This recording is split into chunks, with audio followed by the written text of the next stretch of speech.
Pour voir le Vatican d'ici, ça me rappelle cette anecdote musicale, d'ailleurs de Mozart, qui est venu ici pour la première fois avec son père, âgé de, je crois, 12 ans, à peine, sans doute d'ailleurs. Et voilà, son père lui explique sans doute que, voilà, une fois par an, le jour de Pâques, au Vatican est donné le Miserere d'Allegri, et qu'il est absolument interdit que cette partition sorte du Vatican sous peine d'excommunication, et que donc personne n'a pu poser les yeux dessus, sauf ceux qui évidemment l'interprètent.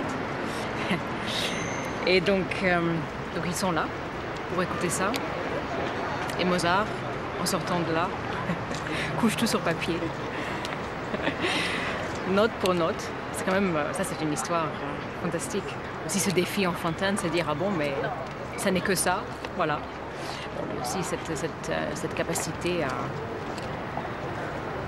à pouvoir comme ça tout entendre, se misérer même à 10 voix, et puis c'est quand même une œuvre qui dure bien un quart d'heure, donc c'est quelque chose de surhumain quand on y réfléchit. Voilà, c'est une jolie histoire.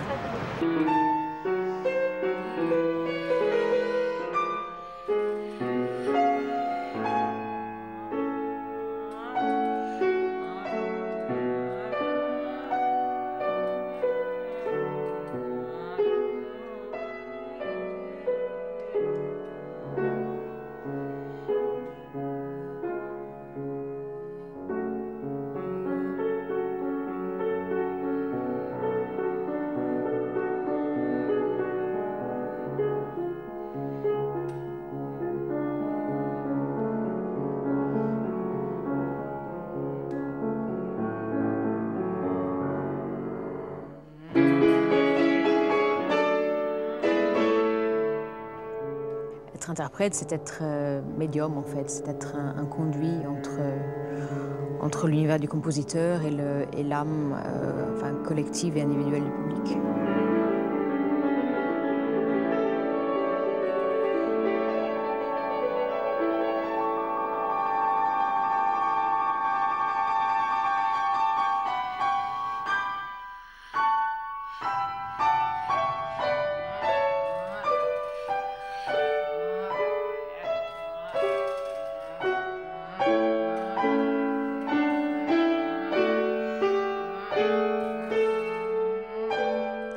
Le son, c'est d'abord une aventure métaphysique, quelque chose qui transforme et l'espace et le temps. Il y a toujours cette sensation, cet espoir peut-être, cette illusion, je ne sais pas, d'accéder, grâce à la musique, à un monde qui est au-delà du monde que l'on connaît.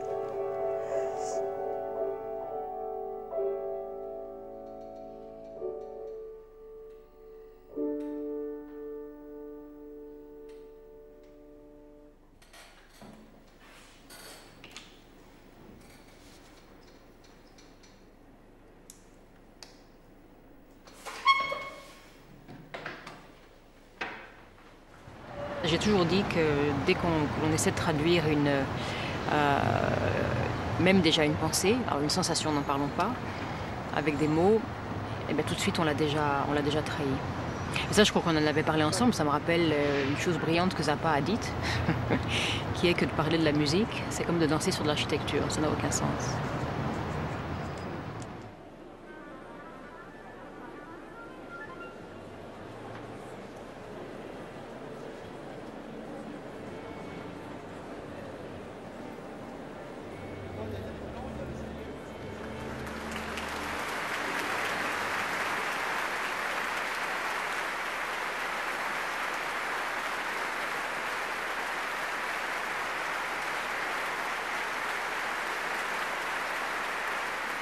Je me souviens de ce concert qui a failli être annulé parce que personne ne savait comment réagir, ce qui était approprié ou pas.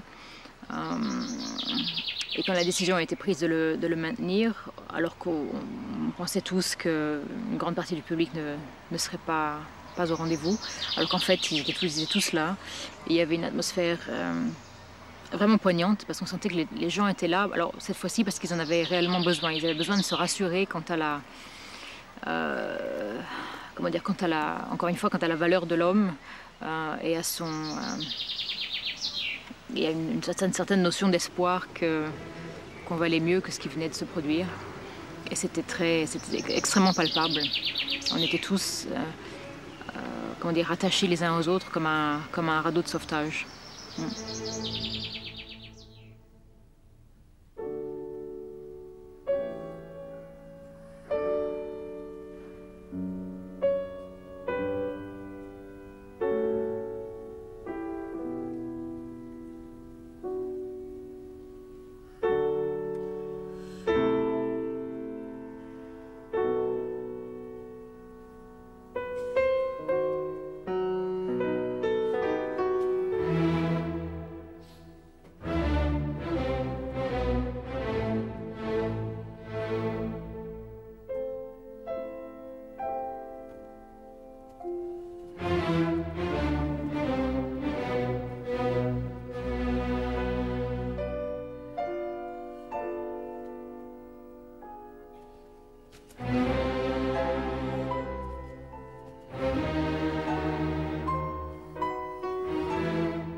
Il y a toujours cet élément de concentration sans lequel rien ne peut se produire.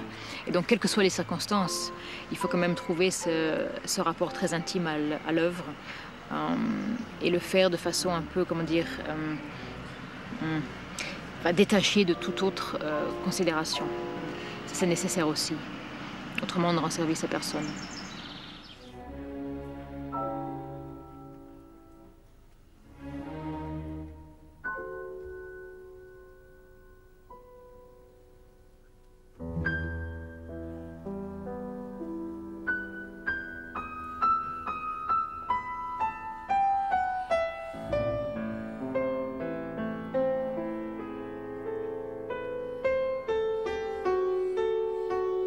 Si l'esprit est capable de commenter ce qui se passe au fur et à mesure que ça se déroule, c'est plutôt, en tout cas pour moi, plutôt mauvais signe.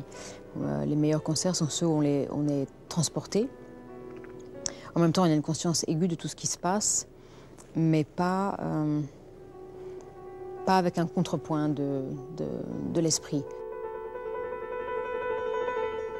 J'ai toujours pensé qu'il y avait un effet rédempteur de la musique. Ça se ressent, ça se ressent souvent. On a la sensation que, de par cette expression, on a peut-être racheté une partie, pas nous, mais ceux qui ont écrit cette musique, ont peut-être racheté une partie de l'espèce, des fautes de l'espèce.